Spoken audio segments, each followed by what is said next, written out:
Good afternoon, everybody. My name is Laura Wilson, and I am the chair of the Professionalism Committee, and I have the pleasure of attempting to moderate today's discussion. And I say attempting because I'm not as adept or smooth as some of the other moderators the CBA has known in the past, but I'm going to give it the old college try. So the first thing I'd like to do is once the introduction is ongoing, except for our speaker today, we're going to ask everybody to mute themselves and to also mute their video, because the first 10 minutes of Erin's presentation today is going to be formally recorded so that it can be posted later on the CBA's website. And in order to ensure that the recording runs as smoothly as possible, the CBA tech folks have asked that we mute and turn our video off just for that portion. And then once Erin's formal presentation has concluded, we can all revitalize ourselves into the Zoom with both audio and video restored. So if you wouldn't mind going ahead and doing that, I'd greatly appreciate it. So I'd like to start out with a shameless plug for the Professionalism Committee itself, and a recap that I made just a minute ago of our upcoming programs, and then I'll introduce our speaker.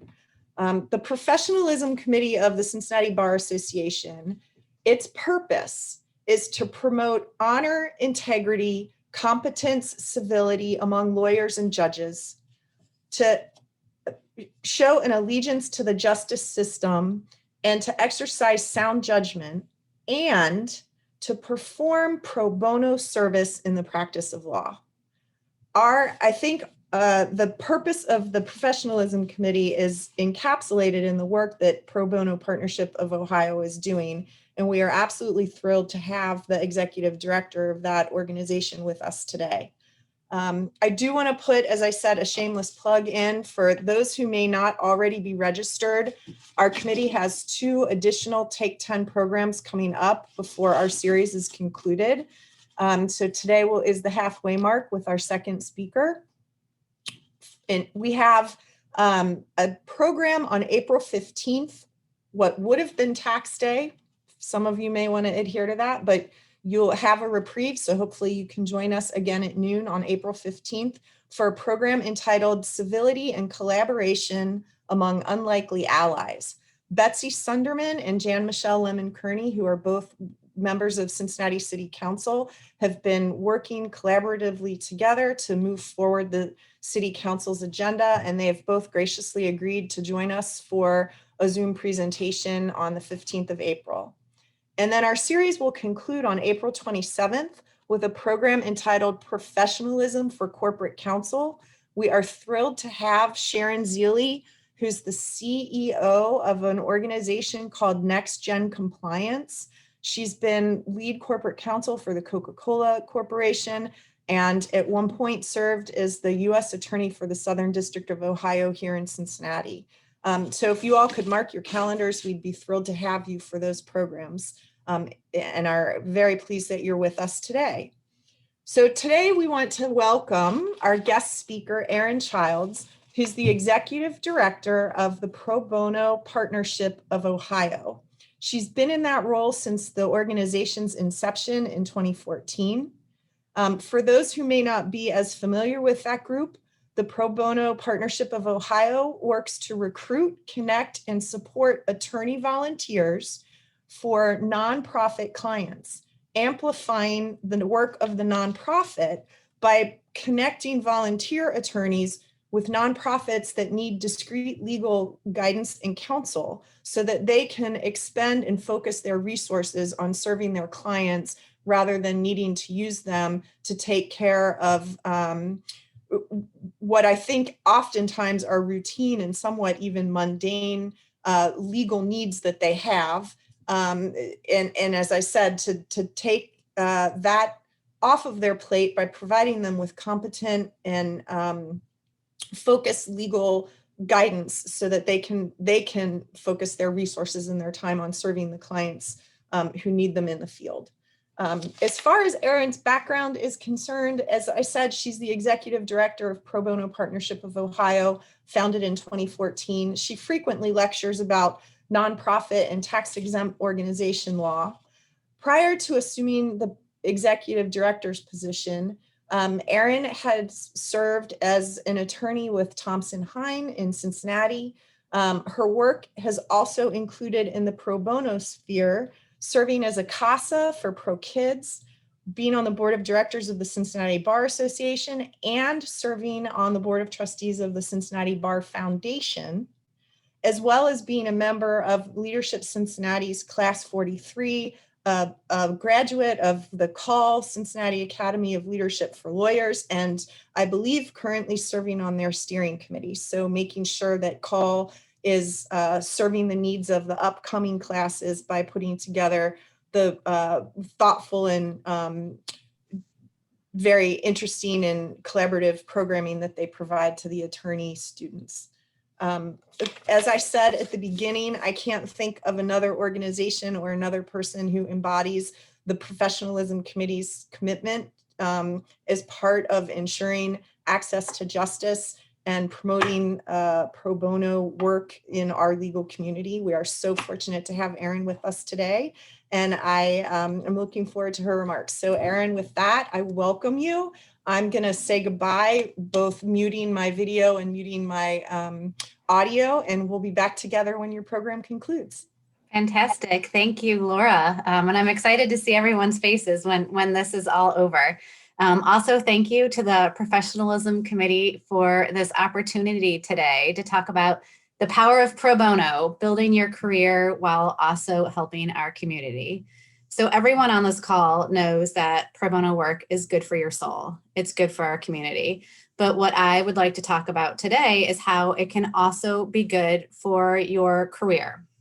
I will give you some concrete ways to jump in towards the end, but I want to spend the majority of my official 10 minutes with you this morning to talk about how the power of pro bono allowed me to follow my accidentally intentional path towards my dream job and to make 3 points about pro bono service. So I'm going to cut and paste my 3 points into the chat for everyone. People really need our help. Pro bono service will make you happier, and it allows you to pursue your passion. So as Laura said, I'm the executive director of Pro Bono Partnership of Ohio. And our mission there is to strengthen our community by engaging attorney volunteers that practice transactional law, those that practice in the corporate, employment, intellectual property, real estate fields, to jump in their area of expertise and strengthen our community by providing business legal services to nonprofits. In our first 6 years, we've provided direct legal services to over 225 organizations and over 725 local attorneys here in our community have believed enough in our mission to say, I want to help and take a project. Our staff has grown from a team of 1, me, to we will soon have a team of 7. So we really have experienced tremendous growth. And I'm confident that I have one of the greatest jobs in our region. I feel privileged to be in my position. I get to work with busy attorneys on their best days where they jump in and want to be a part of the positive change happening in our community. And I also get to work with nonprofit leaders and board members, many of whom have dedicated their entire career to making our community a place where we all want to live and work and play. Was it my plan to be where I am today? No way. While I've been in this role for almost 7 years, and most days I feel qualified for my job, my path here was not direct, but it is a direct result of my pro bono volunteering that I've done over the past 20 years. So for those of you that don't know me, I'm not from Cincinnati. I moved here to be with my now husband a little over 20 years ago. I went to UC Law School, and while I was at UC, I externed for Pro Kids, a local organization that's mission is to provide a safe, permanent, and nurturing home for every child. They train CASAs. I became a CASA, and a CASA is a court-appointed special advocate. So as a CASA, you are the voice for that child in court. You talk to everyone that touches that child's life and make a recommendation to the court as to where the child should be. It was an important first pro bono experience for me because not only did I learn valuable advocacy skills in law school and then as a newbie lawyer, but it allowed me to see firsthand how a lawyer could really make a positive and lasting impact on someone's life and in our community. And additionally, Tracy Cook, the executive director, has been a mentor and a constant source of support and inspiration for me along my career path. So making those early connections really helped put me on the path to where I am today.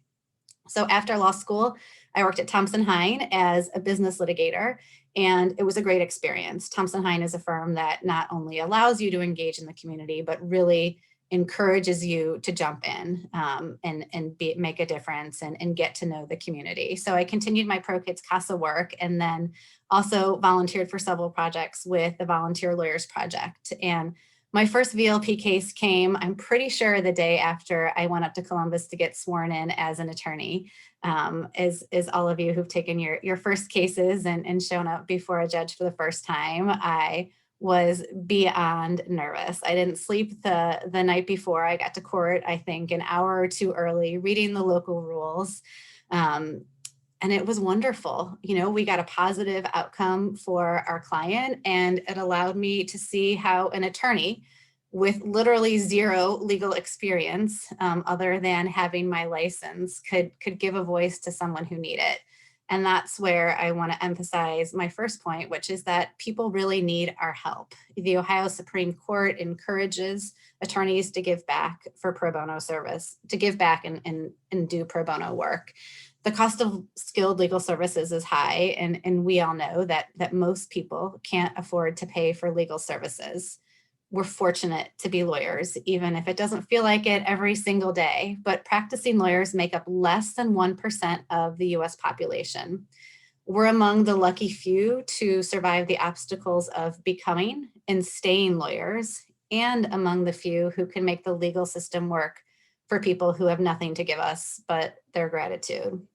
So I left Thompson Hine after about 4 years, a week after my oldest turned 1, and she turned 16 here in a few weeks. So it's longer than I would have thought. I didn't have a plan when I left Thompson Hine. Law firm life wasn't right for me, so I just took a leap of faith and followed my heart. I worked part-time doing contract work for another local law firm and had 2 more kids. So while I was working from home and had 3 small kids, I knew that it was important to stay connected to the legal community. I worked hard to stay involved. And, you know, while I knew on one level that it's important to stay involved and connected, selfishly, it was a chance for me to pick Play-Doh out of my fingernails and come downtown and interact with adults. And that's another benefit of pro bono work that I want to emphasize. It will make you happier. We all know that research shows that helping others and cultivating social relationships makes us happier. Your pro bono work can provide opportunities to make personal connections with people who share your interests. And this was definitely my experience in my volunteer work with the Cincinnati Bar Association. So I've been a member of the Cincinnati Bar Association since I became a lawyer, and very early on became involved with the Young Lawyer section. I was social committee co-chair.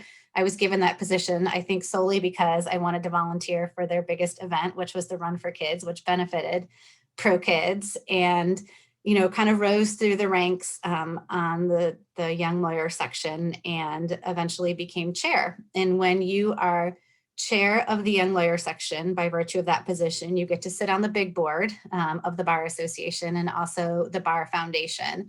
I remember there being lots of meetings, but it was an amazing way for me to build personal connections with attorneys who shared my interests. And at the time, they were attorneys who became friends and colleagues. And now in my current roles, they're the people that I call on first to financially support pro bono partnership or to rally their firms and companies to get volunteers. So It was wonderful making those early connections with everyone at the Bar Association. I also participated in call, and I helped lead our class service project, which was actually to start a young professionals group for Pro Kids. It was very fun being a part of that from the beginning. And at the time, I didn't realize that experience of starting Pro Kids Young Professionals would be something that I would talk about as I interviewed for my dream job with Pro Bono Partnership.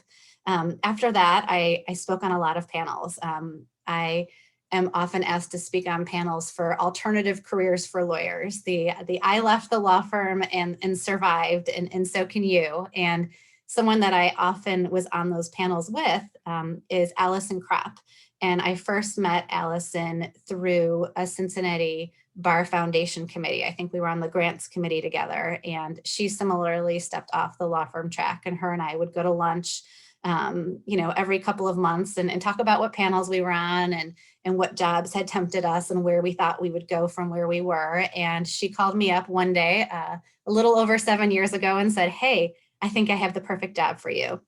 And I said, "I'm not ready yet. My youngest still has another year or two left before he's in school full time, and I've made it this far." And she said, "Okay, let me just tell you about Pro Bono Partnership and the work that they want to do in our community." And I was hooked. Once I heard about Pro Bono Partnership's mission and the work that the other two Pro Bono Partnerships do in New York and Atlanta, and the idea of being a part of something from the beginning and bringing this much needed service to our community, this job that I had just heard about suddenly became something I was passionate about and wanted more than I'd ever wanted anything professionally.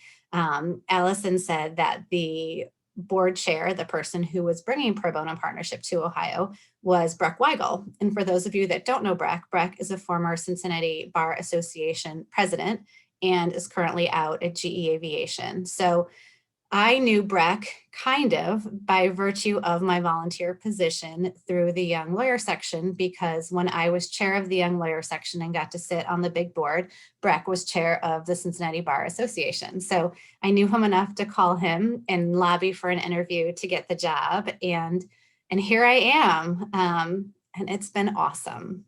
Do I think I deserve to be where I am? Some days. Do I regret taking a leap of faith and following my heart to take this job? Not one bit. It's been scary, but amazing. But all of the people I have met along the way through my various pro bono volunteer opportunities are the ones who were my biggest champions and continue to be my biggest champions in this new role. So the final point I want to make is that pro bono work allows you to pursue your passions. There are an enormous variety of pro bono opportunities and volunteer opportunities to choose from. You can find causes that allow you to pursue your own interests and passions while you're helping others.